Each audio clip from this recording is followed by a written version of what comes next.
Well, thank you everybody for being here.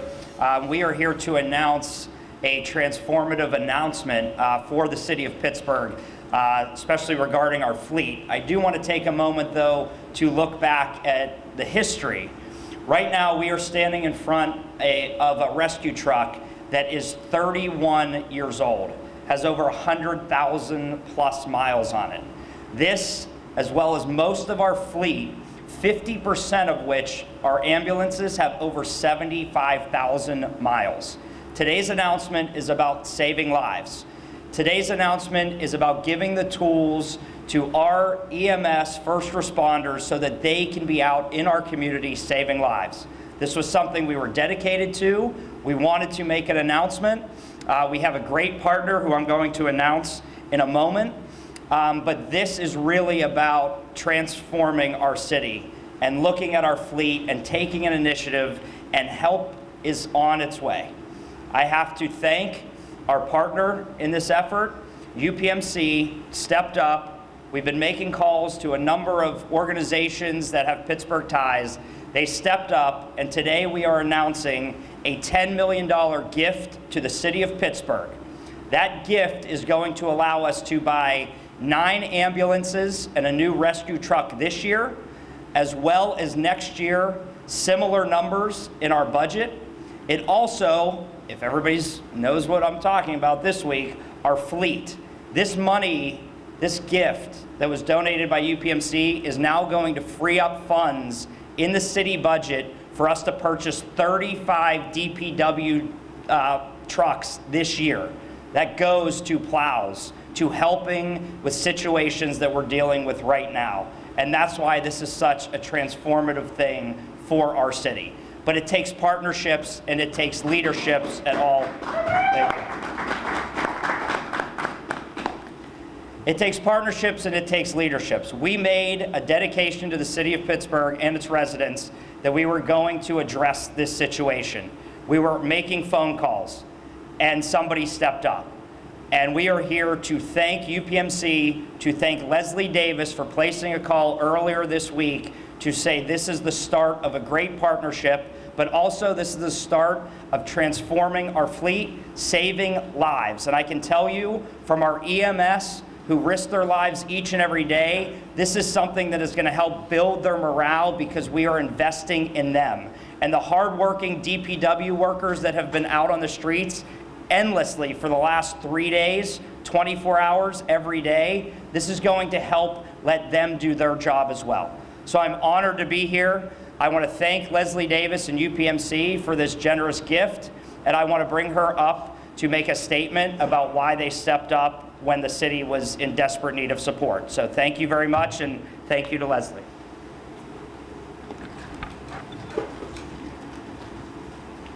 Good morning. Thank you so much, Mayor O'Connor, and thank you to the city's EMS professionals who serve Pittsburgh with such dedication. UPMC is honored to stand with you today. This contribution reflects who we are at UPMC, a mission-driven institution committed to Pittsburgh's well-being. And we've always been there, and we've always done that. Our investment in our community today is not in isolation, nor is it something new. From initiatives like the Pittsburgh Promise, to 2nd Avenue Commons, to Freedom House 2.0, and to the Pittsburgh Downtown Partnership, UPMC has consistently invested in the strength, vitality, and future of this city by partnering with previous administrations as well, because caring for our community has always been at the heart of who we are. Now this week, I would say we had a few challenges, right? A few challenges facing the city's aging EMS fleet, and we recognize the urgency of this very moment. First responders are often the first point of care for our patients. And if any of you have ever been on an ambulance, it's a very scary situation. A strong emergency response infrastructure is essential for a healthy community. As I shared with the mayor earlier, we hope that this investment will serve as a catalyst for broader collaboration among other civic, nonprofit, and private sector partners who share our dedication to the well-being of all of Pittsburgh's communities. This is about stepping up when the community needs it and looking ahead to the Pittsburgh that we all want to build, one that is safer, stronger, and better prepared for the future. UPMC is so proud to call Pittsburgh home, and I'm proud to call Pittsburgh my home. We always support our family, right? And we remain committed to supporting everyone who makes this city extraordinary. I thank each of you. Questions? Mayor, I guess, under the Gates administration, he had targeted the nonprofits and lawsuits. Does this affect that we have those lawsuits? Can we withdraw those? No, and I assume a couple of these questions are coming, so let me just give you the general gist of this. This is a gift. We are still talking to our partners, our nonprofit partners, about a long-term agreement. This is a gift that we took a call, and we hope we get more calls like this. I hope I can do this every day with other entities that want to support us, especially now. But this was a one-time gift. We're still in long-term conversations with everyone.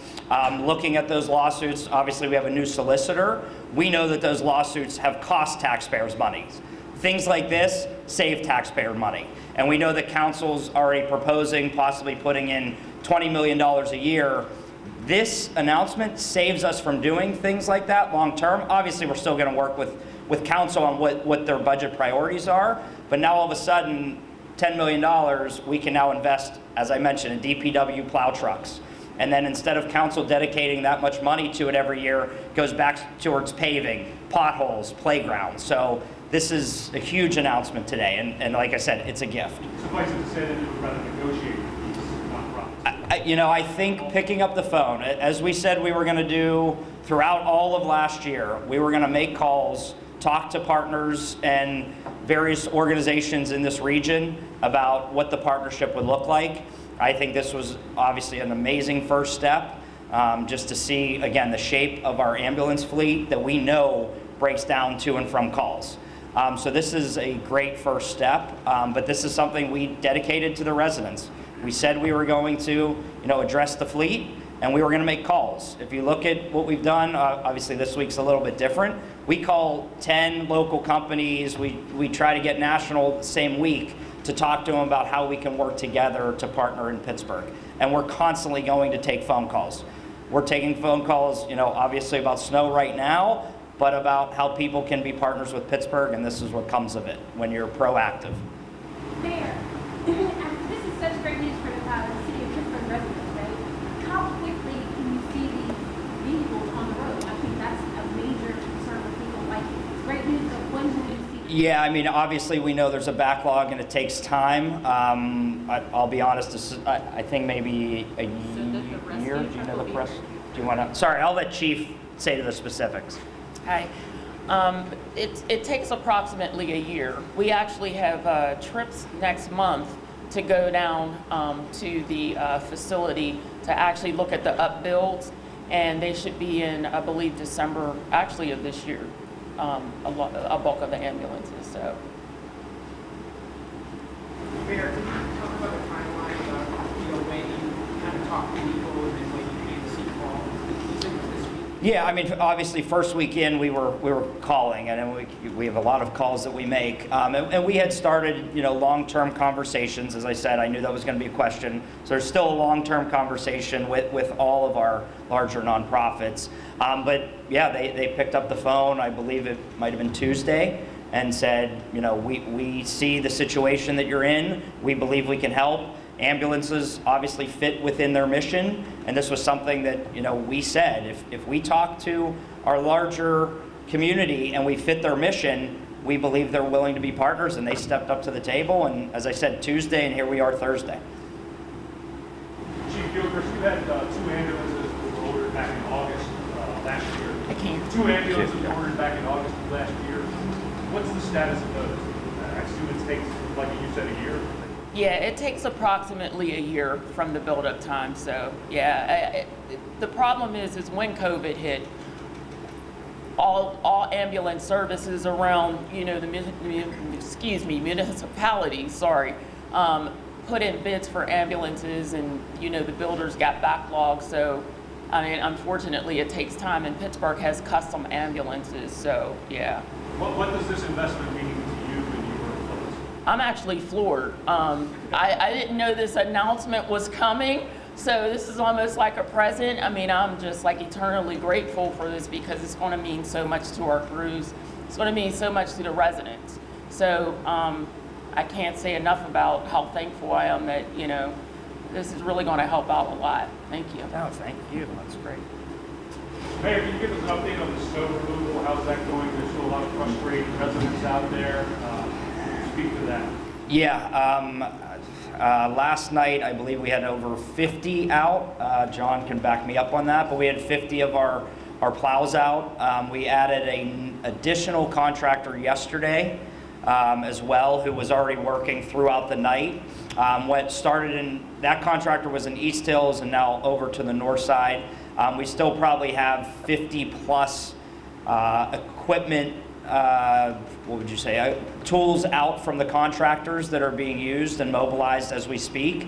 Yesterday afternoon, the numbers were over 10,000 tons removed, but I'm assuming we're up to probably 15,000 tons removed because that was early yesterday, and they've been working around the clock. And you know, we can't credit DPW enough. John, you know, as acting director, walked into a situation, and we know that there are still residents that are frustrated. We understand that.